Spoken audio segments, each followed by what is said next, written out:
नागपुर में पिछले कई महीनों से एक ही चर्चा गर्म थी।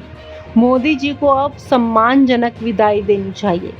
आरएसएस के दिग्गज प्रचारक फाइलें पलट पलट कर चाय की चुस्कियों के बीच और संघ के दफ्तर में रोजाना मोदी के बाद कौन मीटिंग करते रहे। योजना साफ थी, सितंबर में मोदी 75 के हो जाएंगे।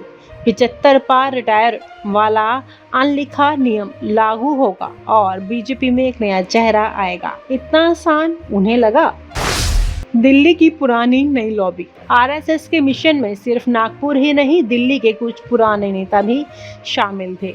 वो जो बीजेपी के ओल्ड गार्ड कहलाते थे। ये नेता मोदी से उम्र में छोटे हैं लेकिन राजनीति में उतने ही पुराने।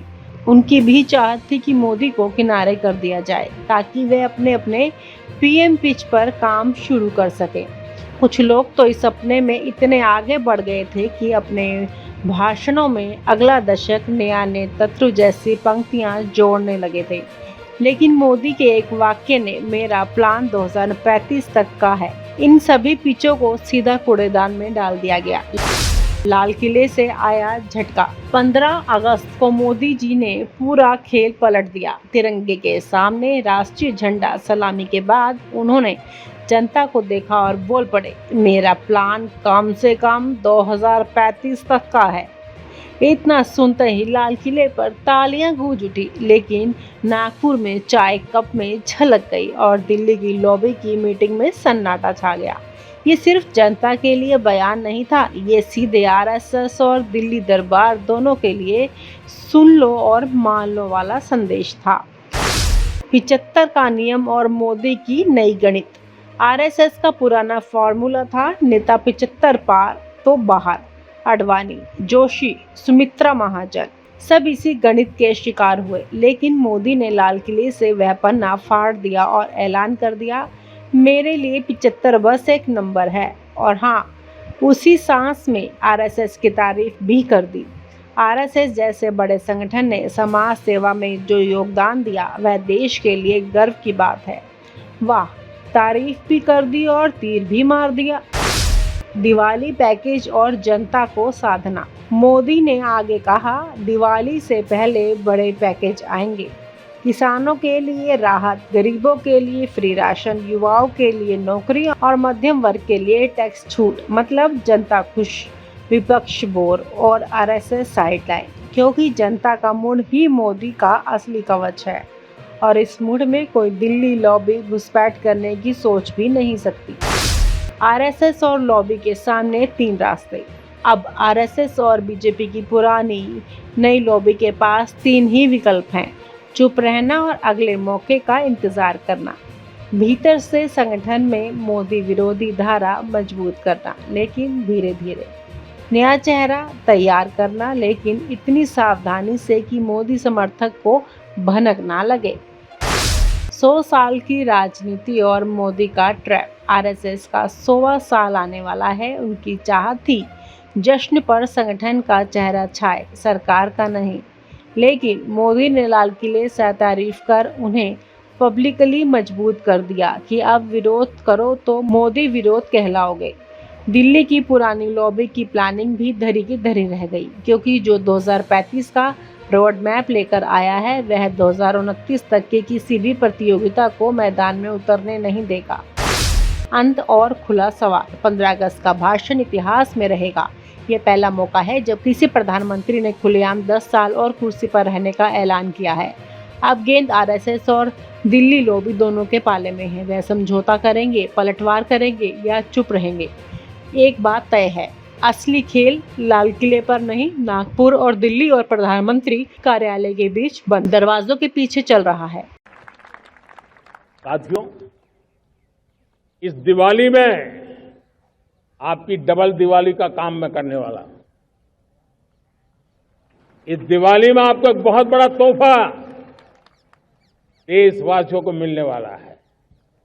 पिछले 8 साल से हमने जीएसटी का बहुत बड़ा रिफॉर्म किया। पूरे देश में टैक्स के बर्डन को कम किया, टैक्स की व्यवस्थाओं को सरल किया और 8 साल के बाद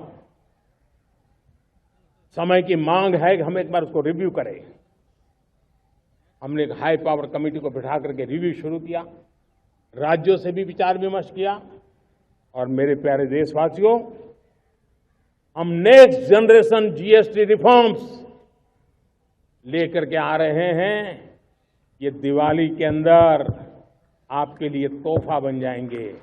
सामान्य मानवीय की जरूरतों के टैक्स भारी मात्रा में कम कर दिए जाएंगे। बहुत बड़ी सुविधा बढ़ेगी। हमारे एमएसएमई, हमारे लघु उद्यमी, इनको बहुत बड़ा लाभ मिलेगा। आज मैं बहुत गर्व के साथ एक बात का जिक्र करना चाहता हूं। आज से 100 साल पहले एक संगठन का जन्म हुआ, राष्ट्रीय स्वयंसेवक संघ। 100 साल की राष्ट्र की सेवा एक बहुत ही गौरवपूर्ण स्वर्णिम पृष्ठ है।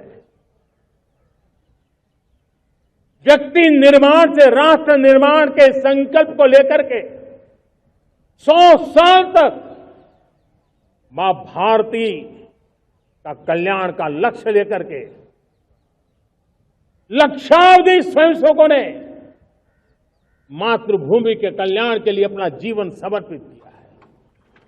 सेवा, समर्पण, संगठन और अप्रतिम अनुशासन, ये जिसकी पहचान रही है, ऐसा राष्ट्रीय स्वयंसेवक संघ दुनिया का ये सबसे बड़ा एनजीओ है। एक प्रकार से 100 साल का उसका समर्पण का इतिहास है।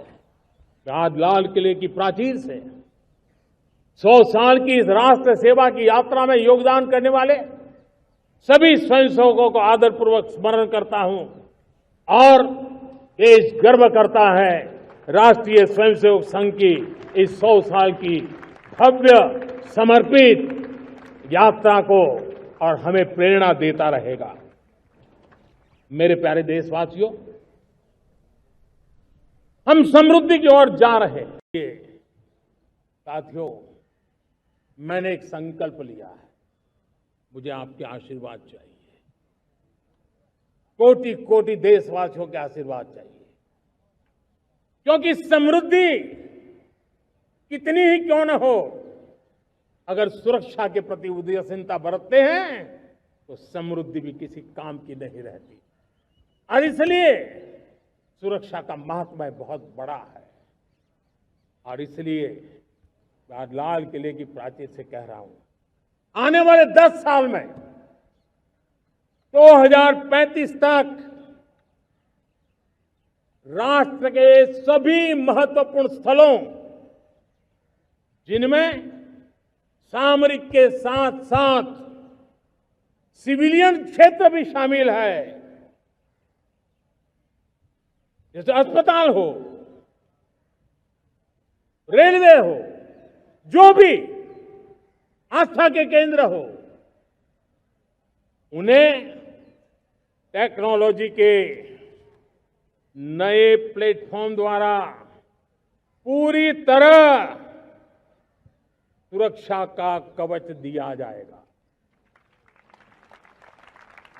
ये सुरक्षा का कवच लगातार विस्तार होता जाए, देश का हर नागरिक सुरक्षित महसूस करे।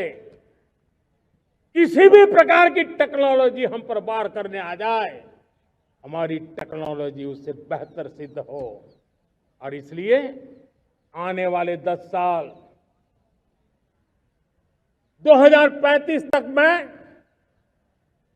ये राष्ट्रीय सुरक्षा कवच का विस्तार करना चाहता हूं, मजबूती देना चाहता हूं, आधुनिक बनाना चाहता हूं।